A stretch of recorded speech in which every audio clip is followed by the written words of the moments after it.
Very smooth కూర్చోమ్మా. ఏంటి ఇదంతా టెన్షనే?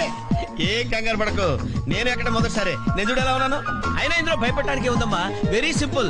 అలా వెళ్ళి ఇలా తిరిగి ఆ లెఫ్ట్ లో టప్పని అయిపోతుంది అంతే. నీకు మరీ భయం వేసింది అనుకో, నా చేయి పట్టుకో అంతే, వేసుకో వేసుకో. అస్సలు భయం లేదు. వాడు చూడు, ఇది కదిలేలోపే చచ్చిపెట్టేట్టున్నాడు. అందరూ మీలా ధైర్యంగా ఉండలేరు కదా అంకుల్. అలాంటప్పుడు రాకూడదు. బొట్టు లేని ఆడోళ్ళన్నా గట్స్ లేని మగోళ్ళన్నా నాకు ఎలర్జీ తెలుసా. కమాన్ సరిగ్గా కూర్చో.